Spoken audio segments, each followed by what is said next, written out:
Okay, we're back and equipment is working. Unlike last time with some of our technical difficulties last month with the Facebook Live update, we have got it on track and I've got an open seat. Dustin is going to be joining us in just a few minutes. Once I go through some of the market details, we're going to get Dustin in here to tell us some about what's happening with interest rates, how it's impacting the overall real estate market. But I am going to start off with giving you all of the update on what's happened over the last month, how May closed out as compared to the last couple of years. But first and foremost, the thing that I need to tell you is the shift is happening. And if you're a seller, that might not be the most exciting news you've ever heard. If you're a buyer, it should be good news for you. We don't ever have everyone happy. But what I can tell you is we have, in fact, started to see a shift in the market from the extreme seller market that we've been in over, through starting in kind of mid to late 2020, all through 2021, the absolute madness and craziness with multiple offers and really high bidding on homes, over list price, over appraisal sales, all of that. We are starting to see some of that shift back to maybe a little bit more of a, maybe you call it normal. I don't know if anything's ever really normal in real estate, but the market is changing.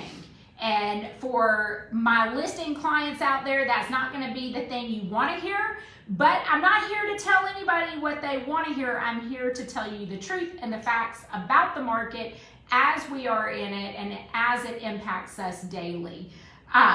Pending home sales is always kind of a big indicator of market and what's going on with market. And, as we've started to see the scales kind of shift, maybe in favor of buyers a little bit, not extreme, but we're seeing the shift start to happen. Nationally, pending home sales were down about 3.94% from March to April, and that was nationally. I'm going to talk about what's happened locally when you're looking at where pending home sales are right now versus May of last year. Versus active listings, all of those kind of details. And then how did May close out? So let's get started with some of that. And of course, as always, if you have questions, please feel free to drop them in the comments below and I will make sure all questions get answered. But for now, let's look at closed sales for May in Muskogee and Harris County. For May 2022, there were 319 closed sales. 2021, there were 315 closed sales. And 2020, there were 240 closed sales. Average time on the market for homes in May of 2022, this past May, was about 25 days. In 2021, that was about 21 days. And in 2020, it was about 70 days.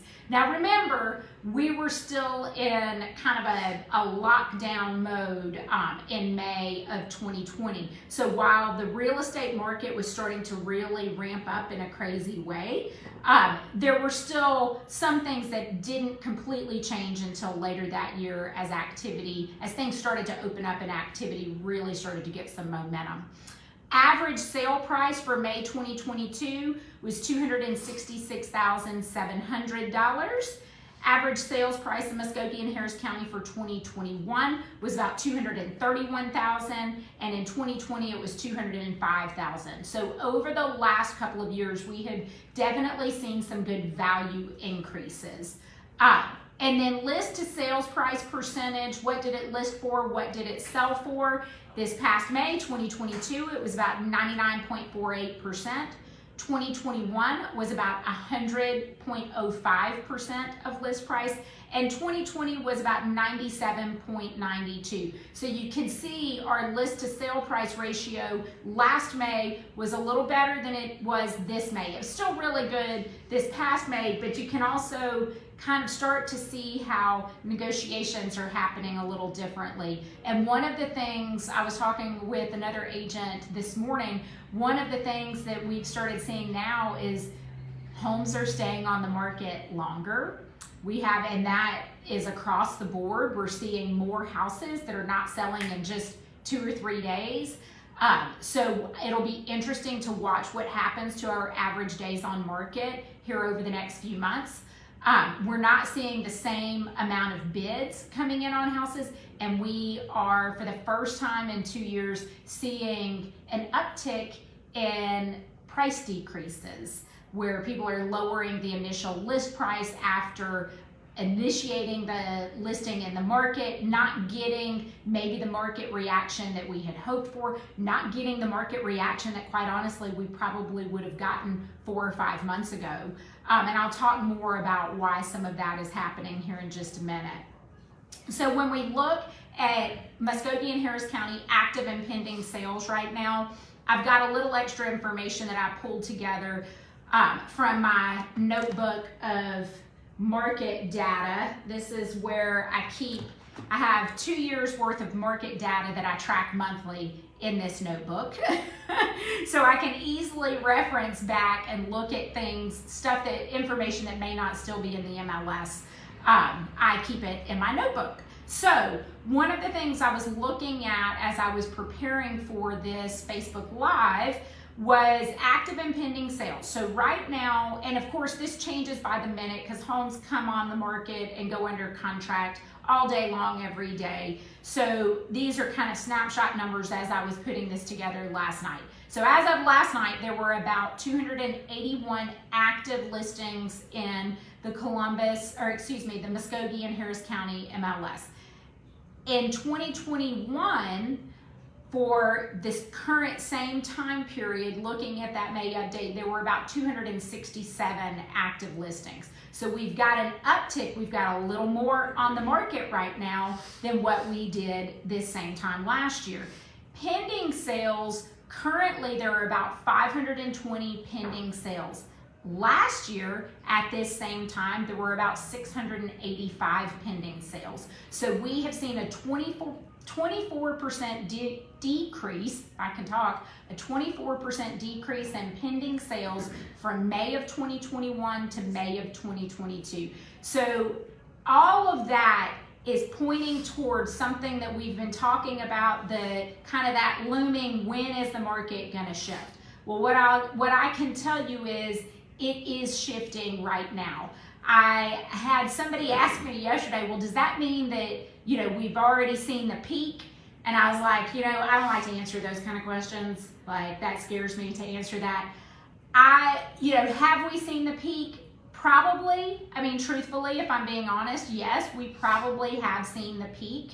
As I've talked about before, a buyer's market typically lasts historically like 5 to 7 years, and a seller's market historically lasts about 3 years. So if we keep on trend with what historically happens between buyer and seller markets, we're rounding out the 3rd year of a seller market. So, statistically, we probably have seen the peak and we're probably leveling out. This is not a crash. Please do not go into hysteria. I know Dustin, he's over here shaking his head like, yes, it's not a crash. He's going to talk a little bit more about some of the really positive indicators of the market. Even though rates have gone up this year, there's some good information that he's going to share with us to give you some positive feedback on some market information. And again, of some of the information I'm giving is good news for a buyer, maybe not as exciting for a seller to learn that, hey, some of our frenzy is waning now. Okay, let's look at what closed out for May 2022 in Russell and Lee County. There were 157 closed sales. In 2021, there were 152. And in 2020, there were 124. Days on market, 2022 May, were approximately 20 days on the market. In 2021, it was approximately 42 days on the market. So that is kind of crazy. We're still seeing some In Russell and Lee County, a little bit shorter time on market. Again, I'll be interested to see how that lays out in the coming months of the summer. Days on market in 2020 were about 51 days. Average sales price for this past May was $252,400. 2021 was $217,200, and 2020 was $198,500. The list to sale price ratio for May of 2022 was 100.53%. So we were still seeing some pretty strong offers coming in May. Things, not strong negotiations happening just yet. We saw that, we've seen it dip under 100% list to sale price in Muskogee and Harris County. We've held a little bit higher in Russell and Lee County, but I think that's going to change. I think even in June, when I do this market update in July for how June closed out, not going to say this is going to happen, but I won't be surprised if we see that list to sale price percentage dropping some. In 2021, the list to sale price percentage was 99.95%, and in 2020 it was 99.08. So over the last few years, we have carried some pretty strong list to sale price percentages in Russell and Lee County. Okay, let's look at active and pending sales, some of the same data we were just looking at in Muskogee and Harris County. Let's look at it for Russell and Lee County. Currently, there are approximately 203 active listings. Pending sales, before we go to that, in 2021, last year around this same time, there were 109 active sales, and now there's 203. That's a pretty significant increase in inventory from one year to the next. Last year, we just didn't have as much inventory. That was really pushing the market. I can tell you, in just the homes I've put on the market over the last few weeks, the difference in how showing activity is happening, offers are kind of lagging a little bit longer on things. It all points to we've got more inventory now, and we knew this would happen at some point. We still don't have what would be considered a surplus of inventory, but we definitely have higher inventory numbers than what we were seeing this same time last year going into the summer. So pending sales, we were at 258 pending sales currently, and last year at this time we were at 353 pending sales. So what you've got here is we have more active listings and less pending sales. That is spot on indicator of a shift in market, because we really have not seen those kind of numbers in the last 2 years until now. So all that to say, we're seeing a change in market. This is not a market crash. This is nothing even close to what happened in 07, 08. Don't take your thought patterns there. But what's going to happen is we're going to see what I've been saying for a while now. We're going to see things start to level out. We're going to see things kind of return to a little bit more of a even playing ground between buyers and sellers and negotiations. You're going to have pockets where some things are still going to go really quickly, and we're going to have other homes that are going to take a little bit longer to sell, or there's going to need to be some price reductions in order to gather buyer interest, just because we've got, as you can see here, higher inventory levels than we've had in the last couple of years. So all of those things are going to play into how negotiations happen. They're going to play into how we adjust pricing now. We may be looking more strategically at pricing based on current inventory. I'll be honest, over the last 2 years when I would price houses, I really didn't have to look very closely at what else was on the market to help determine our fine point of pricing. As inventory levels start to ease up, I'm going to have to pay closer attention when we're getting a house on the market. What else is on the market in that price range? How is that? What else comparable is on the market? How is that going to impact our pricing strategy, which is going to impact time on the market and all of those things? So with that, I'm now going to bring Dustin in to talk to us about interest rates, everybody's favorite topic. Hey guys. This is Dustin Dustin with North Point Mortgage, and he is going to give us all the dish on what's happening with interest rates right now. All right. And people ask me, I mean, it's like a daily question, and I'm like, call Dustin. Call Dustin. It is. Call Dustin. It is. I will say it may not happen, as much over the last 30 days. We've had a decent 30 days. So I think the last time we spoke, we talked about inflation being the boogeyman, inflation causing a lot of issues for us. That is still out there. Inflation is still a problem.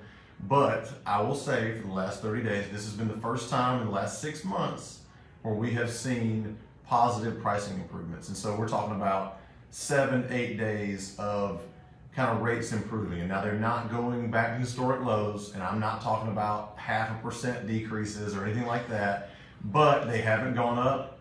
They haven't decreased a ton, but I think we're starting to get to that place of a plateau.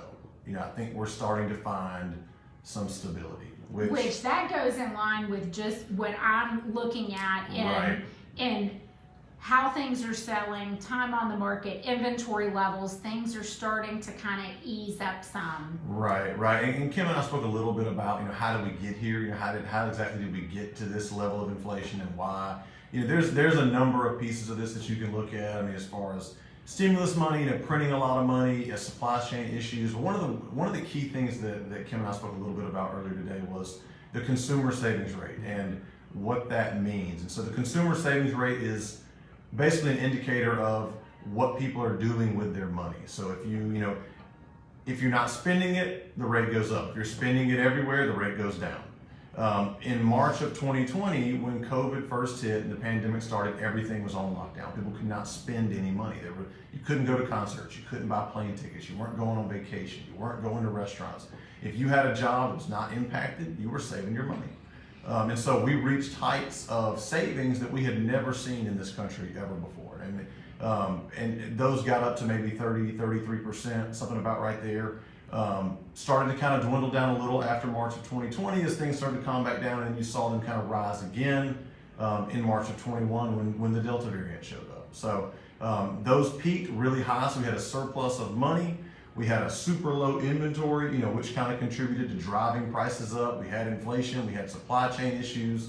But now we're kind of seeing the consumer savings rate go back down. So people are spending money. There's not as much money floating around out there as there was before. So one of the things Dustin and I talked about, is that people had all this surplus of money. Right. And prior to this crazy market that we were in, it was not uncommon for offers to come in on homes where there's seller contribution to closing costs. Correct. There's, they're offering less than list price and you're trying to negotiate. And something I mentioned before is it used to be the list price was like, hey, this is the number, we want to get this number, this is we're shooting for this.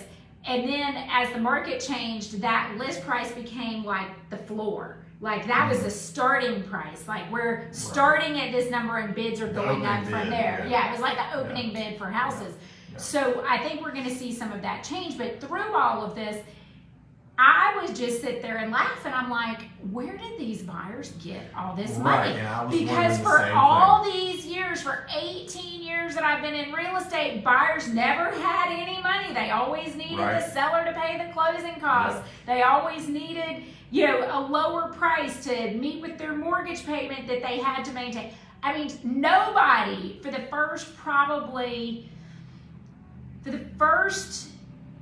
16 years that I was in real estate, up until the last couple of years, nobody paid over appraised value with the consistency and rate that has happened over the last 2 years. I had never seen that in my career. Maybe once or twice in the first 16 years that I was in real estate did I see somebody pay over appraised value, and it was typically in a situation where I had a listing that was a very unique property, like a historical home or a waterfront property or something like that. So now I know all these people had all this money because they weren't spending it. And so now for the first time, as Dustin was talking about, people had a much higher rate of savings. They had a lot more money in the bank, so to speak. Right. So when it came to these extreme low inventory situations that we were in, they had money to throw at it. Well, guess what?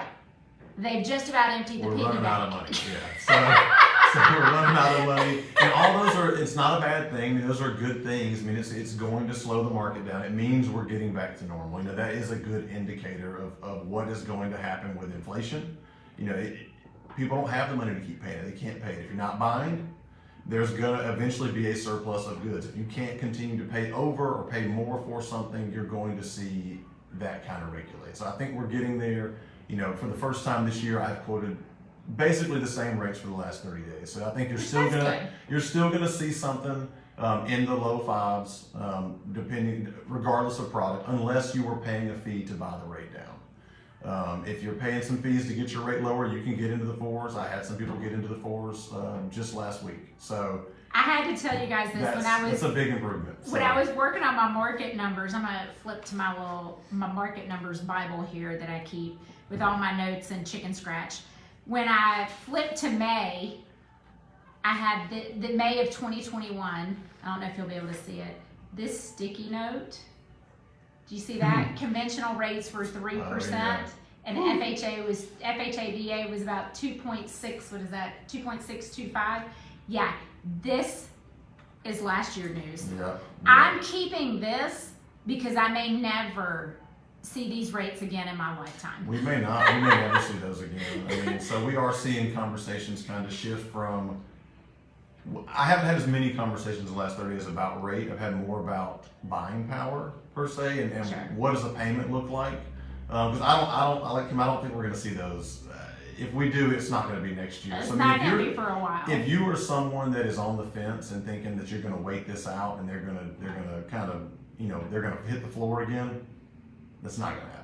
Unless something catastrophic happens, I don't see them ever going back down that low, at least not in the immediate future. So. Well, and something else to add to that, when you're looking at housing, and I've been talking about low inventory, and yeah, we've seen some inventory levels start to go up a little bit. It'll be very interesting to watch over the next 3-4 months what that trend is, especially through the summer. So I'll be keeping a close pulse point on that. But even with inventory levels increasing, we were at, over the last couple of years, such a deficit in housing availability. We are not expected to be back up to potentially excessive inventory levels. Everything I'm reading saying that's going to take like 10 years to get back there. So I tell you that to illustrate that this is not a situation where all of a sudden the market's going to become saturated with houses and pricing is going to plummet, and that's not really going to happen. But I do think we'll see things level out as we get a little bit more inventory in the market as rates have kind of risen, hopefully, you know, plateauing on that, and inventory starts to rise a little bit. We're just going to see a different scenario from what we've had, especially over 2021, which was just the craziest year I've ever seen in real estate. It was fun, but I kept saying, it's not going to last. It's not going to last. This is just a snapshot in time, and we cannot sustain at this rate for years and years to come. And sure enough, here we are, you know, in mid 2022, and we're now seeing that leveling out of rates. Rates rising, but not skyrocketing. And thankfully, hopefully that maintains that they don't keep rising. I hope so. I do think we have a lot of do what you have to do. I do a rain dance. I do think we're seeing some plateauing though. I think it's too early to call it. Like you just don't know. But we've got to pay attention to what's happening, especially through the summer, because the summers usually are busiest real estate time, especially in this local market with PCS moves and the way military moves happen. Summer's always extra busy in real estate for us. So I'm going to be really interested to see what happens in June and July. Usually our summer rounds out at the end of July because here locally schools get back in session early August. So that's kind of the end of our summer season as far as real estate. So it'll be interesting. And you're going to join us next month? If you'll let me. All right. As Maybe long she'll as you let got me. the good information. So, yeah, I think so. As long as you're bringing good news. Yeah, I mean, yeah. Next time, I'll just next time. But I do think there's a light at the end of the tunnel. I think if you're looking for the light at the end of the tunnel, the light doesn't need to be historic low rates. The light needs to be stability. Yes, and absolutely. I think we're starting to see some stability. And I see that on the rate side and on my side, which is the actual home side of pricing, time on the market, negotiations. I mean, let's be honest, it's been a good go. It's been a crazy fun for sellers. Yes. But the buyers are ready for a little bit of relief from some of the madness of the market, and I think they might get a little bit of that relief this summer. So we'll see. You guys stay tuned. We will be back in early July to go through all of the latest market update. We will probably wait until after the July 4th holiday to do this update, just because I know so many people are on vacation and focused on some fun summer stuff around 4th of July. So stay tuned to our Facebook page and Instagram, Kim Mixon Team. We'll post, we'll make sure you know when we're doing the next date for the market update here with Dustin. And in the meantime, if you've got questions, you can reach out to Dustin. How can people reach you? You can reach me on my cell phone, 706, a dangerous number to give out, right? The cell phone, 706-405-6555. You can call me or text me. You can reach out to me on Facebook. I'll put my Facebook, my business page and personal page below. And just check the comments for that. And you guys know how to reach me. My cell is 706-332-6349. And of course, you can always Google Kim Mixon Real Estate Team. You'll find us pretty quick that way as well. We've got a whole crew. Dustin's just part of our partnership team and making real estate dreams come happen for everyone that wants them to happen. So you guys stay tuned. Have a great rest of the month, and we'll be back in July with more details. But if you need us before then, just reach out. Thanks.